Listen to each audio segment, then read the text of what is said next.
तो यहाँ पे मैं आपको एक दो रूल्स की तरफ ले चलता हूँ, और अगर आप मात्र ये दो रूल याद रख लो तो आपका रियल एस्टेट में भी बेनिफिट होगा और स्टॉक मार्केट में भी। जो नेक्स्ट 20 ईयर्स हैं उसमें निफ्टी 50 जो है वो भी क्या 12% से ग्रो करेगा? क्योंकि अगर करेगा तो बहुत अच्छी चीज है, और अगर नहीं करेगा तो वो एक समस्या वाला पॉइंट हो जाएगा। जिन लोगों को रियल एस्टेट पे विश्वास होता है वो अपना अधिकतर पैसा रियल एस्टेट में लगाते हैं। फॉर एग्जाम्पल मेरे मम्मी पापा, और हो सकता है आपके मम्मी पापा भी लगाते हो। अगर आप उनसे जाके पूछोगे कि हमें अपना पैसा कहाँ लगाना चाहिए तो जवाब निकल के आएगा कि रियल एस्टेट में लगा दो, वहां पे पैसा जनरली कम नहीं होता, इसलिए वो एक बहुत अच्छा निवेश है। ये पर्सपेक्टिव अपने आप में बिल्कुल ठीक है। ऑन द फ्लिप साइड अगर आप जाके यंगर जनरेशन के लोगों से बात करोगे और उनसे पूछोगे कि यार मुझे पैसा कहाँ लगाना चाहिए, तो उनका जवाब अधिकतरों का निकल के ये आएगा कि आपको स्टॉक मार्केट में पैसा लगाना चाहिए। ऐसा क्यों? क्योंकि पहली चीज़ कि पैसा जो होता है वो लिक्विड रहता है। लिक्विड मतलब कि आराम से विड्रॉ कर सकते हो। अब ज़मीन बेचने कहाँ जाओगे, फ्लैट बेचने कहाँ जाओगे, ब्रोकरेज वगैरह कम होगी। और तो और निफ्टी 50 जो भारत के टॉप 50 स्टॉक हैं, अगर आप उनका कैगर यानी कि किस दर से स्टॉक मार्केट बढ़ा है हर साल, तो वो नंबर निकल के आता है पिछले 20 सालों का करीब 11 से 12%। तो उनके हिसाब से स्टॉक मार्केट निवेश से अच्छा इन्वेस्टमेंट हो ही नहीं सकता। आपको रियल एस्टेट की तरफ देखना भी नहीं चाहिए। अब प्रैक्टिकल रिस्पॉन्स ये निकल के आता है कि जो ऑथेंटिक आंसर और जो जेन्युइन ऑनेस्ट आंसर है वो कहीं बीच का है। ऐसा नहीं कि रियल एस्टेट खराब है और ऐसा भी नहीं कि स्टॉक मार्केट खराब है। अब समझने वाली बात यह है कि ये दो एसेट क्लासेस हैं और इनके कुछ एडवांटेजेस और डिसएडवांटेजेस हैं, और जो स्मार्ट निवेशक है वो इन दोनों ही एसेट क्लासेस में खेलता है और जो अच्छे एस्पेक्ट्स हैं इन एसेट क्लासेस के उनको एक्सप्लोर करता है और उनसे बेनिफिट पाता है। जिन लोगों को समझ में नहीं आती वो इस चीज को लेकर डिबेट करते रह जाते हैं कि भाई साहब हम रियल एस्टेट में इन्वेस्ट करें कि हम स्टॉक मार्केट में इन्वेस्ट करें। उनका स्टॉक मार्केट में भी लॉस होता है और उनका रियल एस्टेट में भी लॉस होता है। तो इस वीडियो में मैं आपके साथ 3 सिंपल पॉइंट्स डिस्कस करूंगा स्टॉक मार्केट और रियल एस्टेट इन्वेस्टमेंट को लेके। अगर आप एक कंप्लीट बिगिनर हो, आपको बहुत ज्यादा स्टॉक मार्केट भी नहीं आता, आपको बहुत ज्यादा रियल एस्टेट भी नहीं आता, तो आप आराम से मेरी स्ट्रैटेजी सुनना, आपको बहुत इंटरेस्टिंग इंफॉर्मेशन मिलेगी, बहुत प्रैक्टिकल इंफॉर्मेशन मिलेगी। मैं प्रैक्टिकल क्यों बोल रहा हूं? क्योंकि मैं अपना काफी सारा पैसा रियल एस्टेट में भी लगाता हूं और मैं अपना काफी सारा पैसा स्टॉक मार्केट में भी लगाता हूं। तो जो भी मैं बोल रहा हूं और जो भी इंफॉर्मेशन मैं दे रहा हूं वो काफी प्रैक्टिकल इंफॉर्मेशन है और बहुत सिंपल भाषा में मैं आपके साथ कम्युनिकेट करूंगा। तो सबसे पहले मैं आपको डेटा समझा दूं, और यहां पे मैं आपको हाउसिंग मार्केट का डेटा और स्टॉक मार्केट का डेटा दिखाता हूं। तो पहले देखिए स्टॉक मार्केट। तो यहां पे मैंने आपसे एक चीज बोली थी कि जो निफ्टी 50 होता है, निफ्टी 50 का मतलब कि भारत के टॉप 50 उम्दा स्टॉक्स जो मार्केट कैप के हिसाब से सबसे बड़े स्टॉक्स होते हैं, अगर आप उसका एवरेज रिटर्न निकाल के देखो पिछले 25 सालों में, तो वो निकल के आता है करीब 11%। अब आप बोलोगे कि यार ये 11 अच्छा है बुरा है, तो 11% रिटर्न निफ्टी 50 में बहुत ही अच्छा रिटर्न है। अब मैं अच्छा क्यों बोल रहा हूं? क्योंकि बेसिकली आप इसको इस तरीके से सोचो कि मान लो आपके पास 100 रुपए अभी पड़े हुए हैं। अब अगले साल तक इस 100 रुपए की कीमत कितनी बचेगी from a buying power perspective. Buying power का मतलब कि आप इस 100 रुपए से अगले साल कितनी चीजें खरीद पाओगे और कितने रुपए वर्थ की चीजें खरीद पाओगे। तो वो आंसर रफली निकल के आएगा 93-94 रुपीज वर्थ उसकी वैल्यू बचेगी जो आज 100 रुपया है। अब ऐसा क्यों? क्योंकि भारत में जो इन्फ्लेशन का दर या महंगाई का दर होता है वो होता है 6 से 7%। तो अपने 100 रुपए पे कहानी शुरू करी थी, अब इन्फ्लेशन हो गया 6 या 7%, तो अपने पास अगले साल तक पैसा कितना बचा? 100 रुपए हो गया 93-94। तो अगर कोई एसेट क्लास करीब 11% रिटर्न दे रहा है तो आपको रियल रेट ऑफ रिटर्न मिल रहा है। तो इसलिए कहा जाता है कि स्टॉक मार्केट जो होता है उसमें पैसे की ग्रोथ होती है, और इसमें कोई दो राय नहीं है कि स्टॉक मार्केट एक बहुत अच्छा ऑप्शन बन जाता है अपना पैसा इन्वेस्ट करने के लिए। अगर आप एक कंप्लीट बिगिनर हो और आपको स्टॉक मार्केट के बारे में ज्यादा ज्ञान नहीं है तो आपको करना क्या चाहिए? आपको थीमैटिक इन्वेस्टमेंट करनी चाहिए। थीमैटिक इन्वेस्टमेंट का मतलब क्या कि आप थीम पिक कर लो। फॉर एग्जांपल आपको लग रहा है कि यार गांव में बहुत विकास होने वाला है या फिर इलेक्ट्रिक व्हीकल्स में बहुत ग्रोथ आने वाली है। अब आप न्यूज पढ़ के बाकी थोड़ी सी फंडामेंटल एनालिसिस समझ के, हो सकता है आप आईटी में नौकरी कर रहे हो तो आपको आईटी से रिलेटेड फील्ड का ज्यादा ज्ञान हो, तो आप ऐसे थीम्स पिक कर सकते हो और उसके अराउंड जाके आप स्मॉल केसेस खरीद सकते हो। मैंने अपने कुछ फेवरेट स्मॉल केसेस लिंक करे हैं, आप जाके उसको चेक भी कर सकते हो। अब आप में से कई बोलेंगे कि यार ये स्पॉन्सर्ड वीडियो है इसलिए आप स्मॉल केस बता रहे हो। नहीं, स्मॉल केस में इन्वेस्ट करना आसान है इसलिए मैं उसकी बात कर रहा हूं। अगर आपको स्मॉल केसेस नहीं जमे तो आप सिंपली जाके निफ्टी 50 जो इंडेक्स होता है उसको जाके खरीद लो। ये एक पैसिव फॉर्म ऑफ इन्वेस्टिंग होती है और कोई भी बिगिनर जो स्टॉक मार्केट में स्टार्ट करना चाहता है अपनी जर्नी, वो यहां से लिटरली स्टार्ट कर सकता है। तो चलिए, ये तो हो गई स्टॉक मार्केट की बात। अब बात बढ़ाते हैं हाउसिंग मार्केट को लेके या रियल एस्टेट मार्केट को लेके। तो यहां पे एक जो डेटा मैं आपको दिखा रहा हूं ये आता है आरबीआई की तरफ से, और यहां पे आप देख सकते हो बहुत ही सिंपल भाषा में कि पहले एक पॉइंट पे जो यील्ड निकल के आती थी वो करीब करीब 25% यील्ड भी निकल के आती थी। उसके बाद ये यील्ड काफी गिरती चली गई और एक पॉइंट पे जो हाउसिंग मार्केट में रिटर्न दिया, तो अभी हाल फिलहाल 3% के आसपास रिटर्न निकल के आ रहा है। तो अब आप सोच रहे होंगे कि यार हाउसिंग मार्केट में अगर मैं रियल एस्टेट में जाऊं तो यार 3% रिटर्न मिल रहा है, अगर मैं स्टॉक मार्केट में जाऊं तो 11% रिटर्न मिल रहा है। तो फिर ये नॉर्मल सी डिबेट हो गई कि क्या करना रियल एस्टेट मार्केट खरीद के, क्योंकि टैक्स भरना पड़ेगा, मेंटेनेंस चार्ज देने पड़ेंगे, अगर फ्लैट खरीद लिया तो उसमें सोसाइटी मेंटेनेंस देना पड़ेगा, बेचने के टाइम पे खरीदने के टाइम पे ब्रोकर को हायर करना पड़ेगा। तो दुनिया भर की झिकझिक है and on top of that मुझे तो मात्र 3% ही रिटर्न मिल रहा है, तो खरीदना भी चाहिए। ये तो बहुत ही कॉमन सेंसिकल सी चीज हो गई कि अपना पैसा जाके स्टॉक मार्केट में लगा दो। तो यही मोस्टली लोग गलती करते हैं क्योंकि वो डेटा पूरी तरीके से नहीं समझते। मैं आपको पूरा डेटा एक्सप्लेन करता हूं। तो अभी आपने डेटा देखा कि हाउसिंग मार्केट ने अभी हाल फिलहाल 3% के आसपास रिटर्न देना शुरू करा है। तो इसका क्या मतलब है कि अगर आप 100 रुपए डालोगे तो आपका पैसा 103 रुपए होगा। चलो ठीक है, मान लेते हैं ये डेटा ठीक है 3% का। अब इसमें क्या चीज़ कैप्चर नहीं हो सकती, मैं आपको 3 सेकंड देता हूं सोचने के लिए, आप कृपया करके कमेंट में अपना आंसर जरूर डालना।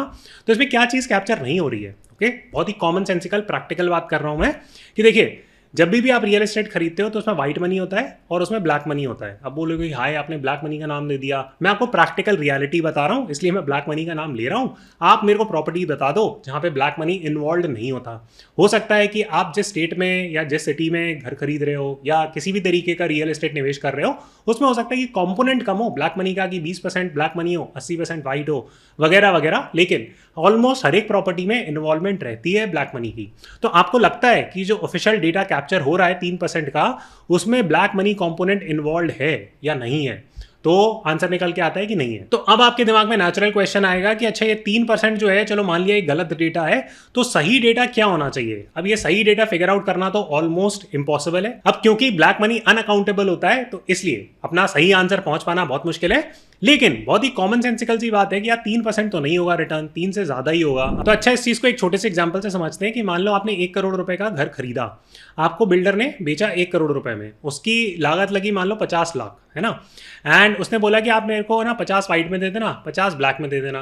तो इस केस में रिटर्न कितना बना? रिटर्न बना 0%, क्योंकि उसने 50 लाख का बनाया था और 50 लाख व्हाइट में उसने बेच दिया। तो इसमें आपकी लगेगी स्टैंप ड्यूटी वगैरह। तो अब आप बोलोगे कि यार बिल्डर ने तो 0% रिटर्न कमाया और यही यहाँ पे डेटा भी कैप्चर कर रहा है, लेकिन असलियत में उसने कितना परसेंट रिटर्न कमाया? उसने काफी ज्यादा रिटर्न कमाया क्योंकि उसने 50 लाख में बनाया था उस पूरे प्रोजेक्ट को और इन रियलिटी उसे मिले 1 करोड़। सो ऑलमोस्ट उसका 100% का गेन था, लेकिन उसने लिटरली 0% शो करा।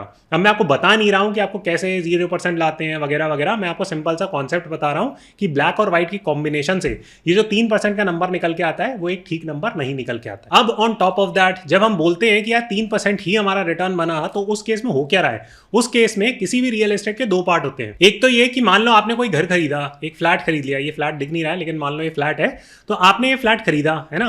अब इसकी अप्रिसिएशन 3% हो रही है आरबीआई डेटा के हिसाब से, वो बात ठीक है, लेकिन इसके साथ साथ और क्या हो रहा है? इसमें आप हो सकता है अपनी रेंट बचा रहे हो सकता है कि आप रेंट आउट कर रहे हो तो उसमें आपको कुछ पैसा आ रहा है आपके पास, तो वो यील्ड जिसको हम बोलते हैं वो हम कंप्यूट नहीं कर रहे हैं। तो इसलिए to cut the long story short, ये जो बोला जाता है कि स्टॉक मार्केट में 11-12% रिटर्न आ रहा है लेकिन रियल एस्टेट मार्केट में इतना रिटर्न नहीं आ रहा है, वो चीज़ थियोरेटिकली गलत है। अब मैं आपको एग्जैक्टली बता नहीं सकता कि यार वो रिटर्न रियल एस्टेट से 8% निकल के आता है या 12% निकल के आता है या 20% निकल के आता है, वो हाईली कंटेक्चुअल चीज़ है, वो हाईली लोकलाइज चीज़ है। लेकिन ये 2 इंपॉर्टेंट पॉइंट्स मैंने आपको बताया, ये प्रैक्टिकल रियलिटी को एक्नॉलेज करते हैं, तो कृपया ये भी आप फैक्टर कर लीजिएगा। अब मैं आपको दूसरा मुद्दा समझाता हूं एक छोटे से एग्जांपल से। तो मान लीजिए कि आपने अभी निवेश करना शुरू करा, आप 20-22 साल के हो, आपने धनाधन पैसा डालना शुरू करा स्टॉक मार्केट में और आपका रिटायरमेंट तक हो गया पूरा पोर्टफोलियो साइज 10 करोड़ रुपए, आपने बहुत ज्यादा पैसे बना लिए। अब आपको वो पोर्टफोलियो पास ऑन करना है अपने बच्चों को वो स्टॉक्स का, तो आपके बच्चे क्या करेंगे? तो क्या कर सकते हैं कि मान लो उनको स्टॉक मार्केट के बारे में कुछ ज्यादा पता नहीं हो, आपने उनको सिखाया नहीं हो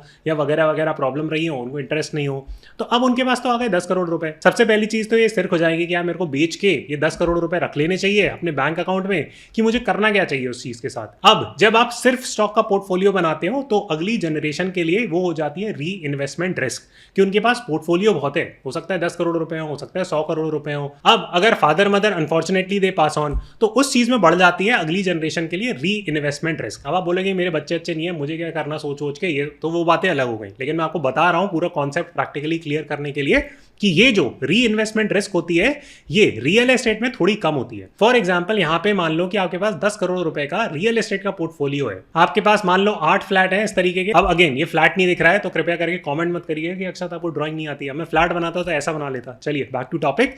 सो मान लो कि ये 10 करोड़ रुपए का आपके पास रियल एस्टेट का पोर्टफोलियो है।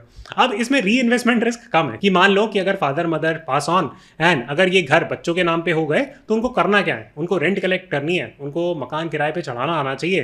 दैट इज दी ओनली री इन्वेस्टमेंट रिस्क सो टू से। तो ये मैं पॉइंट आपको इसलिए बता रहा हूं क्योंकि वेल्थ जो होती है ना वो अलग अलग टाइप की वेल्थ होती है। मैं यहाँ पे ये चीज प्रूव करने की कोशिश नहीं कर रहा हूं कि रियल एस्टेट जो है वो ज्यादा अच्छी इन्वेस्टमेंट है या स्टॉक ज्यादा अच्छी इन्वेस्टमेंट है। मैं सिर्फ ये कहना चाह रहा हूं कि ये जो दोनों एसेट क्लासेस होते हैं वो थोड़ा थोड़ा अलग तरीके से फंक्शन करते हैं। फॉर एग्जाम्पल जो स्टॉक मार्केट होता है वो होती है लिक्विड वेल्थ। लिक्विड का मतलब कि मान लो आपके पास आज 5 लाख रुपए का हिंदुस्तान यूनिलीवर का स्टॉक पड़ा हुआ है, अब आप उसको कल लिक्विडेट करके पैसा अपने पास ला सकते हो।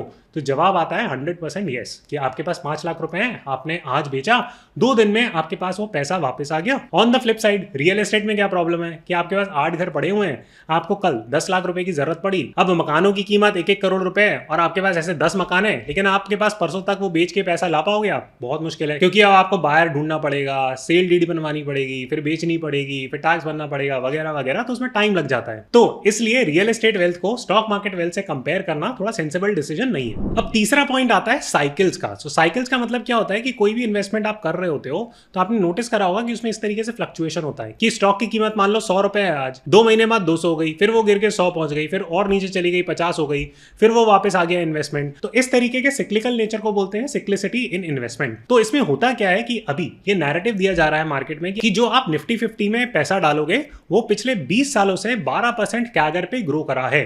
तो ये जो फैक्ट है ये 100% बिल्कुल ठीक फैक्ट है, मैं इस चीज को डिबेट ही नहीं कर रहा। यही सोच के मैं भी अपना पैसा डालता हूं कुछ हद तक, लेकिन ये एनालिसिस कॉम्प्रिहेंसिव नहीं है। ये एनालिसिस कॉम्प्रिहेंसिव क्यों नहीं है उसका मैं आपको एक पैरेलल एग्जांपल देता हूं क्रिकेट के थ्रू। तो मान लो कि पिछली 50 इनिंग में हर इनिंग में सचिन तेंदुलकर ने 50 रन बनाए, तो अब जरूरी है कि 51st इनिंग या अगली उसकी 60th इनिंग होने वाली है उसमें वो अगेन 50 बनाएंगे। तो कहने का तात्पर्य है कि जो पास्ट में हुआ होता है वो ऐसा जरूरी नहीं है कि फ्यूचर में भी रिपीट होता रहे। तो इसमें आपके सोचने का तरीका ये होना चाहिए कि अच्छा ठीक है 12% से हमारा पैसा ग्रो करा है, नो डाउट, लेकिन अगले 20 साल जो नेक्स्ट 20 ईयर्स हैं उसमें निफ्टी 50 जो है वो भी क्या 12% से ग्रो करेगा? क्योंकि अगर करेगा तो बहुत अच्छी चीज है, और अगर नहीं करेगा तो वो एक समस्या वाला पॉइंट हो जाएगा। तो आप इसका एनालिसिस कैसे कर सकते हो? तो अब ये बहुत लंबी वीडियो हो जाएगी। अगर आप चाहते हो कि मैं इसका बहुत कॉम्प्रिहेंसिव सा आंसर दूं तो पहली चीज तो आप लाइक कर देना इस वीडियो को और सब्सक्राइब कर लेना चैनल को। आपने किया नहीं है, कृपया कर दीजिए, एंड मैं इस पर एक सेपरेट वीडियो बना दूंगा। लेकिन बहुत क्विक आंसर ये है कि आपको सोचने का तरीका यहाँ पे ये होना चाहिए कि अगर आप लास्ट 20 ईयर्स देखो इंडियन स्टॉक मार्केट के, तो उसमें बहुत डेवलपमेंट हुआ है। तो एक तरीके से हमारा जो स्टॉक मार्केट था बहुत ही छोटे बच्चे की तरह था, अब वो काफी ग्रो कर चुका है, यानी मैच्योर हो चुका है पिछले 20-22 सालों में। फॉर एग्जांपल 0 डिस्काउंट ब्रोकर्स आ चुके हैं, रिटेल पार्टिसिपेशन बन चुका है, सेबी बहुत एक्टिव हो चुकी है, बहुत अच्छे से रेगुलेशन उसने करे हैं, और बहुत सारी पॉजिटिव चीजें हो चुकी हैं। तो आपको क्या लगता है कि इसी रेट से ग्रोथ होती रहेगी? मुझे तो नहीं लगता कि इसी रेट से ग्रोथ होगी, थोड़ी तो स्लो डाउन होगी, क्योंकि हमारा मार्केट मान लो पहले इस साइज का था, फिर वो बढ़ के इस साइज का हो गया, अब आगे चल के बढ़ तो जाएगा, नो डाउट इस साइज का हो जाएगा, लेकिन मान लो यहाँ पे वो 2x हुआ तो अब जाके वो 1.5x ही होगा, ऐसा मेरा मानना है। ये मेरी पर्सनल ओपिनियन है, हर कोई अपनी अपनी तरफ से डिसएग्री कर चुका है। What about the real estate market? तो रियल एस्टेट मार्केट में नंबर 1 एक तरीके से साइकिल चलती है। तो अभी एक डाउन साइकिल चल रही थी, अब थोड़ी सी उठने लग गई है, जो एक अच्छा साइन है। अब ये आप नोट करके चलिए कि जो रियल एस्टेट की साइकिल होती है वो काफी लंबी साइकिल होती है। अब लंबी साइकिल का मतलब ये होता है कि आपने आज एक प्रॉपर्टी खरीदी और आप ये एक्सपेक्ट करने लगे कि यार अगले साल मेरे को 10% इस पर रिटर्न मिल जाएगा, ऐसा नहीं होता। रियल एस्टेट में 10-10, 20-20 साल की साइकिल होती है, तो आपको उस टाइम तक होल्ड करना पड़ता है। अब पिछले 10 साल जो रहे हैं रियल एस्टेट इंडस्ट्री के लिए वो बहुत खराब रहे हैं। आप स्टॉक मार्केट के थ्रू चेक कर सकते हो कि रियल एस्टेट सेक्टर में जो कंपनियां थी उन्हें अच्छा परफॉर्मेंस नहीं दी। सिमिलरली आपने देखा होगा कि कई सारे एरियाज हैं, स्पेशली मेट्रोज में, जहां पे रियल एस्टेट की कीमतें नहीं बढ़ी। तो अब ये डाउन साइकिल से अप साइकिल में जा रहा है। तो मेरा मानना यह है कि रियल एस्टेट एक अच्छी ग्रोथ दिखाएगा। तो अब चलते हैं फाइनल मुद्दे की तरफ कि आप एक मान लो नॉर्मल रिटेल निवेशक हो, आपके पास पैसा है, आपके पास ये भी ऑप्शन है कि आप रियल एस्टेट में निवेश कर सकते हो, फ्लैट खरीद सकते हो, एग्रीकल्चरल लैंड खरीद सकते हो, वगैरह वगैरह, वर्सेस आप स्टॉक मार्केट में भी निवेश कर सकते हो। तो आपको करना क्या चाहिए? मेरे हिसाब से आपको दोनों करने चाहिए, और ये सेंटेंस याद रखना चाहिए। वो सेंटेंस ये है कि देखिए, लोग जो है वो स्टॉक मार्केट से भी पैसा कमाते हैं और स्टॉक मार्केट में भी पैसा खोते हैं। सिमिलरली लोग रियल एस्टेट मार्केट में भी पैसा कमाते हैं और रियल एस्टेट मार्केट में भी पैसा खोते हैं। तो आपका सेंस ऑफ परचेज और सेंस ऑफ इन्वेस्टमेंट ज्यादा मायने रखता है कंपेयर टू कि आपने किस एसेट क्लास में निवेश कर दिया है। तो यहां पे मैं आपको एक दो रूल्स की तरफ ले चलता हूं और अगर आप मात्र ये दो रूल याद रख लो तो आपका रियल एस्टेट में भी बेनिफिट होगा और स्टॉक मार्केट में भी। तो पहले मैं क्विक बात करता हूं रियल एस्टेट मार्केट के बारे में। तो यहां पे जनरल रूल जो मैं आपको दूंगा वो मैं आपको ये दूंगा कि अगर आपकी जो यील्ड है, यील्ड मतलब कि मान लो आपने 1 करोड़ रुपए का मकान खरीदा और आपको उसे किराया मिल रहा है 20,000, तो एक साल में आपको कितना किराया मिलेगा?